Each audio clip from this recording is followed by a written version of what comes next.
स्वागत है आपका सिविल सर्विस प्रोटेक्शन में। सो एवरीबॉडी, आज का जो करंट अफेयर है, करंट अफेयर में एडिटोरियल डिस्कशंस के साथ साथ एमसीक्यू भी इंक्लूड है।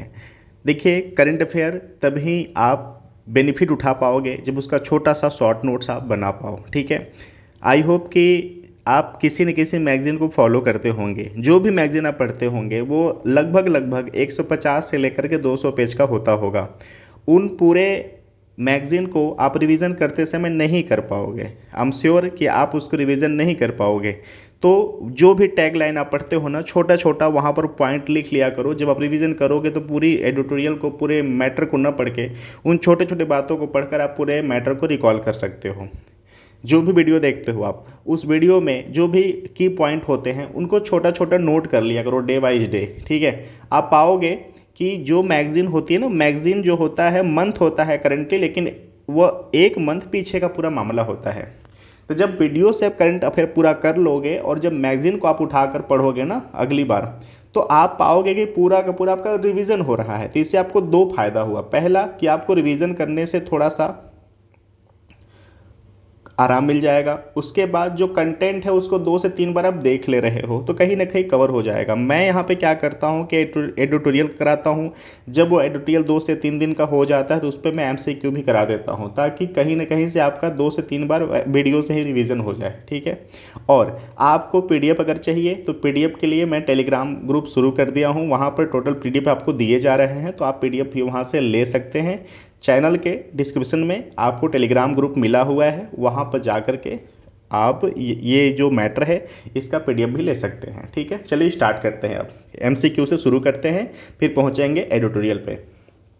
क्वेश्चन नंबर पहला है आज का, किस संस्था ने detox development repurposing environmentally harmful subsidies नाम से रिपोर्ट जारी किया है। ठीक है, ये नाम याद रखना। तो राइट आंसर इसका है विश्व बैंक। ठीक है, विश्व बैंक के बारे में थोड़ा सा जान लेते हैं। देखिए, इसका जो स्थापना है वह जुलाई 1944 में हुआ है। ठीक है, अगर हम इसके हेडक्वार्टर की बात करें, ठीक है, इसके हम हेडक्वार्टर की बात करें, इसका हेडक्वार्टर जो है वह स्विट्ज़रलैंड के जिनेवा में है। ठीक है, ये भी याद रखना, स्विट्ज़रलैंड के जिनेवा में है। ओके, चलिए अब आते हैं इस मुद्दे पे, देख लेते हैं। विश्व बैंक द्वारा हाल ही में detox development repurposing environmentally harmful subsidies शीर्षक से एक रिपोर्ट जारी की है। इनका कहना क्या है कि जो कृषि, मछली पकड़ने और जीवाश्म ईंधन के लिए सब्सिडी पर बड़ी मात्रा में धन की बर्बादी की जाती है, जो पैसा दिया जाता है, जो सब्सिडीज की दी जाती हैं, उसको कहीं ना कहीं जलवायु परिवर्तन से निपटने, मानवता और इन्वायरमेंट को लाभ पहुंचाने के लिए किया जा सकता है। तो ये कह सकते हैं कि एक अच्छा पहल है, एक अच्छी सोच को इन्होंने दर्शाया इस रिपोर्ट के जरिए। तो ये इंपॉर्टेंट हो जाता है एग्जाम के लिए। सो प्लीज़ इसको आप देख लेना। ये बैकग्राउंड इसका रहा। इसको छोटा सा प्लीज़ आप शॉर्ट नोट प्लीज़ इसका छोटा छोटा बनाकर चलो, क्योंकि आज के समय में ये जो न्यूज़ है ना, 2 महीने 3 महीने बाद बिल्कुल ये बिसर जाएंगे, लेकिन जब एग्ज़ाम आता है तो बिल्कुल यहीं से अपना जगह बनाते हैं। ठीक है, चलिए आगे चलते हैं। क्वेश्चन नंबर 2 है, हाल ही में खबरों में रहा, जस्ट वेट, चलिए इसका तो आंसर दिख रहा है। हाल ही में खबरों में रहा प्रकृति बहाली कानून किस क्षेत्र से संबंधित है। ठीक है, तो राइट आंसर इसका यूरोप है, जो कि मैं इसको हिडन नहीं कर पाया था। सो सॉरी इसके लिए कि मैं इसको हिडन नहीं कर पाया। मैं रिपीट कर दे रहा हूँ कि हाल ही में खबरों में रहा प्रकृति बहाली कानून किस क्षेत्र से संबंधित रहा। तो यूरोप से संबंधित है। क्या है यह मामला? 2019 में शुरू की गई यूरोपीय ग्रीन डील में नीतिगत पहलों का एक संग्रह शामिल है, जिसका उद्देश्य वर्ष 2050 तक जलवायु तटस्थता प्राप्त करने की दिशा में यूरोपीय संघ का मार्गदर्शन करना है। यूरोपीय संसद की पर्यावरणीय समिति ने प्रकृति बहाली कानून को अस्वीकार करने के लिए यूरोपीय पीपल्स पार्टी द्वारा पेश किए गए संशोधन पर 44 मतदान किया है। ठीक है, तो ये मामला था पूरा। तो ये याद रखना कि नेचुरल रिस्टोरेशंस लॉ कहाँ से जुड़ा हुआ है, तो यूरोप से जुड़ा हुआ है। इसको प्लीज़ आप याद रखना। ठीक है, क्वेश्चन नंबर 3 पर आते हैं। वैभव फेलोशिप कार्यक्रम, ये मैंने एडिटोरियल में भी करा दिया है, तो प्लीज़ इसको भी माइंड करना है आप कि अगर आप चैनल को फॉलो कर रहे हैं तो कहीं ना कहीं आप पाते हैं कि पढ़ते पढ़ते यहाँ पे रिवीजन भी हो जाता है। जब आप उसको एक दो बार कर लेते हैं तो अलग की बात है कि बहुत अच्छी बात है कि आप उसको कई बार कर ले रहे हो। ठीक है, सो मैंने इसको भी करा दिया है एडिटोरियल में, मगर MCQ में फिर से कर लेकर आया हूँ कि वैभव फेलोशिप कार्यक्रम भारत सरकार के किस विभाग द्वारा कार्यान्वित किया जाता है। राइट आंसर है विज्ञान और प्रौद्योगिकी विभाग। याद रखना वैभव फेलोशिप कार्यक्रम, इसको प्लीज़ याद रखना, ठीक है ना। विज्ञान और प्रौद्योगिकी विभाग, क्या है मामला, विज्ञान और प्रौद्योगिकी विभाग यानी DST, विज्ञान और प्रौद्योगिकी मंत्रालय के वैश्विक भारतीय वैज्ञानिक वैभव फेलोशिप कार्यक्रम शुरू किया है। इस कार्यक्रम का उद्देश्य सहयोगी अनुसंधान के लिए भारतीय शैक्षणिक और अनुसंधान एवं विकास संस्थानों के साथ भारतीय स्टेम डायस्पोरा, विज्ञान, प्रौद्योगिकी, इंजीनियरिंग, गणित, चिकित्सा को जोड़ना है। यानी जो भारतीय मूल के जो वैज्ञानिक हैं, जो उच्च कोटि के रिसर्च करने वाले व्यक्ति हैं, जो कि OCI, PIO और NRI के फॉर्म में वो किसी दूसरे कंट्री में रहते हैं, सो उनके लिए ये मैटर किया गया है कि उनके कहीं ना कहीं नॉलेज का दोहन किया जाए और भारत में वो टेक्नोलॉजी, वो विचारधारा, वो थीसिस लाई जाए। ठीक है, तो वैभव समझ गए, काफ़ी ये पॉपुलर चल रहा है, तो इसको प्लीज़ याद रखना। ठीक है, ये मुद्दा काफ़ी चल रहा है न्यूज़ में, तो इसको भी आप याद रखना, एग्ज़ाम में अपना जगह जरूर बनाने वाला है, तो याद रखना, ठीक है ना। चलिए आगे चलते हैं। क्वेश्चन नंबर 4 है, national time release study report 2023 की संस्था द्वारा जारी किया गया है। सो राइट आंसर है central board of indirect taxes and customs, CBIC। Okay, central board of indirect tax and customs यानी CBIC ने national time release study report 2023 जारी किया है। टाइम्स रिलीज स्टडी एक प्रदर्शन माप उपकरण है जिसका उद्देश्य कार्गो रिलीज टाइम यानी सीमा शुल्क स्टेशन पर कार्गो के आगमन से लेकर निकासी के लिए लगने वाले समय का मात्रात्मक माप प्रस्तुत करता है। तो ये जो की पॉइंट है, प्लीज़ एक की पॉइंट को याद रखना, ठीक है। और सेंट्रल बोर्ड ऑफ जो इनडायरेक्ट टैक्सेस एंड कस्टम्स है, ठीक है, किस मंत्रालय के तहत, किस डिपार्टमेंट के तहत है, ये भी आप प्लीज़ छोटा सा नोट बना लेना, ठीक है। चलिए 5वां है MCQ, लास्ट है कि जूले लद्दाख नामक एक आउटरीच कार्यक्रम किस संगठन द्वारा आयोजित किया गया था। सो राइट आंसर है भारतीय नौसेना। ये भी मैंने एडिटोरियल के फॉर्म में करा दिया है कि टोटल ये 5,000 किमी का यह यात्रा होगा। इसमें स्कूल कॉलेज तक लोगों तक पहुंचना होगा, उनको अवेयर कराना होगा भारत के सैनिकों के बारे में, भारत के सुरक्षा बल के बारे में, ठीक है ना। सो ये पूरा मामला है। सो भारतीय नौसेना ने लद्दाख के भारतीय नौसेना के बारे में जागरूकता के लिए लद्दाख में जूले लद्दाख नामक एक आउटरीच कार्यक्रम आयोजित किया है। इस कार्यक्रम में 5,000 किमी मोटरसाइकिल अभियान शामिल था। इस कार्यक्रम का मुख्य उद्देश्य आज़ादी का अमृत महोत्सव मनाना, भारतीय नौसेना में करियर के अवसरों के बारे में स्कूलों कॉलेजों में जागरूकता अभियान चलाना और क्षेत्र में नारी शक्ति का प्रदर्शन करना है, ठीक है। तो आई होप कि आप समझ गए। ये मैंने एडिटोरियल में भी बहुत अच्छे से डीप एनालिसिस किया है, इसलिए मैं थोड़ा सा यहाँ पे ओवरव्यू करके ही आगे बढ़ रहा हूँ, क्योंकि अगर वीडियो आप फॉलो कर रहे हैं तो आपको पता होगा कि ये MCQ पिछले एडिटोरियल से ही बनाए गए हैं, वहीं से सारी की सारी बातें चल रही हैं, ठीक है ना। चलिए आगे चलते हैं, अब आते हैं एडिटोरियल पे।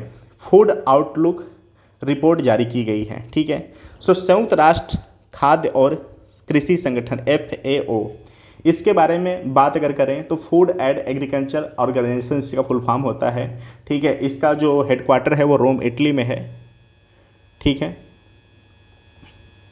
इसका हेडक्वार्टर रोम इटली में है। इसका स्थापना की अगर हम बात करें तो स्थापना हुआ था 16 अक्टूबर 1945 को, ठीक है। सो संयुक्त राष्ट्र के खाद्य और कृषि संगठन FAO ने हाल ही में नवीनतम खाद्य आउटलुक रिपोर्ट जारी किया है, जिसमें खाद्य आयात के संबंध में महत्वपूर्ण प्रवृत्तियां और चिंताओं का खुलासा भी किया है। यह रिपोर्ट कमज़ोर देशों द्वारा खाद्य आयात में अनुमानित गिरावट पर फोकस करती है और साथ ही क्रय क्षमता और समग्र वैश्विक खाद्य आयात बिल पर प्रभाव को भी उजागर करती है। ठीक है, तो ये पैसेज आप समझ गए। अगर यहाँ से क्वेश्चंस बनेगा तो मल्टीपल चॉइस में बनेगा, अदरवाइज यहाँ से क्वेश्चन डायरेक्ट नहीं बनने वाला। हाँ, FAO के बारे में डायरेक्टली क्वेश्चंस पूछा जा सकता है। ठीक है, अब आते हैं इसके नेक्स्ट पैरा पे। कमज़ोर देशों द्वारा खाद्य आयात में गिरावट हुआ है इस रिपोर्ट के अनुसार। सो FAO की रिपोर्ट के मुताबिक कमज़ोर देशों को इस साल खाद्य आयात में गिरावट का अनुभव होने की उम्मीद है। सबसे कम विकसित देशों के लिए खाद्य आयात बिल में अनुमानित गिरावट 1.5% है। इसके अतिरिक्त शुद्ध खाद्य आयात करने वाले विकासशील देशों में खाद्य आयात की जो मात्रा है में 4.9% की अधिक महत्वपूर्ण गिरावट देखी जा सकती है। यह गिरावट इन देशों की क्रय क्षमता के बारे में चिंता पैदा करती है, जो कि संभावित रूप से खाद्य सुरक्षा चुनौती का कारण बन सकता है। ठीक है, तो देखिए मेन मामला ये समझ में आ गया कि जो गिरावट की संभावना है, जो कमज़ोर वर्ग के जो कंट्री हैं वहाँ 1.5% का दिखाया जा रहा है। ठीक है, उसके बाद जो विकासशील देश हैं उनके लिए आयात खाद्य आयात की जो मात्रा है वो 4.9 का दिखाया जा रहा है गिरावट। तो प्लीज़ ये डाटा आपको याद रखना है। ठीक है, अगला पैरा चलते हैं। धीमी विकास दर और बढ़ता खाद्य आयात बिल क्या है? यह कमज़ोर देशों को खाद्य आयात में गिरावट का सामना करना पड़ रहा है। वैश्विक खाद्य आयात बिल अभी भी 2023 में रिकॉर्ड उच्च स्तर पर पहुंचने का अनुमान है। FAO का अनुमान है कि वैश्विक खाद्य आयात बिल 1.98 ट्रिलियन डॉलर होगा, जो कि 2022 की तुलना में 1.5% की वृद्धि का प्रतिनिधित्व करता है। यह चावल और गेहूं के उत्पादन में परिवर्तन का संकेत देता है। तो क्या है? रिपोर्ट चावल और गेहूं उत्पादन में प्रत्याशित परिवर्तन पर भी प्रकाश डालती है। आगामी वर्ष में चावल का उत्पादन 1.3 से बढ़कर 523.5 मिलियन टन तक पहुंचने की उम्मीद है। हालांकि चावल के अंतर्राष्ट्रीय व्यापार में मात्रा के संदर्भ में 4.3% की कमी होने की भविष्यवाणी भी की गई है। कुल 53.6 मिलियन टन है। दूसरी ओर गेहूं का उत्पादन 2022 में अपने सर्वाधिक उच्च स्तर की तुलना में 3% की गिरावट का अनुमान है। अपेक्षित कमी का श्रेय रूसी संघ और ऑस्ट्रेलिया में कम बुआई वाले क्षेत्रों को दिया, जो कि चरम मौसम की घटनाओं से प्रभावित हुआ था। ठीक है, तो इंगित किया गया है इसमें जो कंट्री को नॉमिनेट किया गया है, जैसे ऑस्ट्रेलिया और रूसी जो यूनियन है, इसमें अब देखिए यहाँ से भी क्वेश्चन पूछा जा सकता है कि जो ऑस्ट्रेलिया है और जो रूसी संघ की बातें की जा रही हैं, ये कृषि के मामले में इनकी उत्पादकता क्या है, सबसे ज़्यादा उत्पादकता किस फसल का करते हैं। तो प्लीज़ इसको भी आप माइंड को खोल करके, दिमाग को खोल करके, कान को खोल करके चीज़ों को समझते रहिए, क्योंकि जो एडिटोरियल होता है वो जो रहा एज इट इज़ बता दिया जाता है। लेकिन आप अगर एस्पिरेंट हैं तो आपको ये बातें समझना चाहिए कि जो एग्ज़ाम का डिमांड है उसके हिसाब से हमको अपने को कंटेंट को कैसे फुलफ़िल करना है। ठीक है ना, चलिए आगे चलते हैं। नेक्स्ट टॉपिक है इसमें मियावाकी वन क्या है। ठीक है, ये मोस्ट इम्पॉर्टेंट होने वाला है। तो जलवायु परिवर्तन से निपटने के लिए प्रदूषण के स्तर पर अंकुश लगाने और मुंबई के हरित आवरण को बढ़ाने के प्रयास में बृहमुंबई नगर निगम यानी BMC में मियावाकी वृक्षारोपण पद्धति को भी अपनाया गया है। यह जापानी तकनीकी में स्वदेशी पौधों को प्रजातियों को अपने उपयोग करके छोटे भूमि पार्सल के भीतर घने शहरी वनों का निर्माण करना है। देखिए, अगर इसको हम छोटे में बात करें तो कम से कम भूमि में जो देसी पेड़ पौधे पुष्प होते हैं उनको वहाँ पे उगाई जाती है। बहुत ज़्यादा वैरायटी के पुष्पों को, फलों को, पौधों को यहाँ पे उगाने की कोशिश की, फल के पौधों को उगाने की कोशिश की जाती है, जिससे कि ग्रीनरी हो। ठीक है, हरियाली फैले, इन्वायरमेंट को ज़्यादा से ज़्यादा बचाया जा सके। ठीक है, जो तापन का मैटर चल रहा है, जैसे अभी पाया गया है कि 1.5 डिग्री सेल्सियस का जो रिकॉर्ड है उसको तोड़ा जा चुका है इस बार। ठीक है, जून के मंथ में ये रिकॉर्ड टूट के ऊपर गया है, इससे टेम्परेचर ज़्यादा बढ़ा है ना। तो ये सब जो मामला है ना, इन सब चीज़ों से बचने के लिए, प्रदूषण से बचने के लिए यह एक बहुत अच्छा तकनीक है मियावाकी वन। ठीक है, ग्रीन कवर को सघन बनाने की अगर बात करें तो मियावाकी पद्धति का उद्देश्य सीमित स्थानों के भीतर हरित आवरण को सघन बनाना। केरल में एक शिक्षक रफी रामनाथ ने इस तकनीक का इस्तेमाल विद्यावदन बनाने के लिए किया था। इसमें 115 किस्मों के पेड़ शामिल हैं। प्रति वर्ग मीटर में 2 से 4 प्रकार के स्वदेशी पेड़ लगाने से यह वन आत्मनिर्भर हो जाते हैं। 3 साल के भीतर अपनी पूरी लंबाई तक पहुंच जाते हैं। स्वदेशी पौधों का उपयोग स्थानीय पर्यावरण के अनुकूल उनकी अनुकूल क्षमता सुनिश्चित करती है। ठीक है। मुंबई में प्रगति की बात करें तो बीएमसी ने पूरे मुंबई में मियावाकी जंगल बनाने में महत्वपूर्ण प्रगति की है। आज तक 64 जंगल लगाए जा चुके हैं। हरे भरे मैदान में 4 लाख से अधिक पेड़ फल फूल रहे हैं। पहला मियावाकी जो वन है वो भक्ति पार्क चेंबूर में स्थापित किया गया था और इसने पूरे शहर के बाद अपनी परियोजनाओं को प्रेरित किया। इन जंगलों ने न केवल हरित आवरण को बहाल किया बल्कि नई जैव विविधता के बनाने और मिट्टी की उर्वरता बढ़ाने में भी मदद किया है। अगर हम भविष्य में योजनाओं की बात करें तो बीएमसी के पास शहरी वन नेटवर्क का और विस्तार करने की महत्वाकांक्षी योजना है। आने वाले वर्ष में उनका लक्ष्य 14 अतिरिक्त मियावाकी वनों को स्थापित करने का होगा।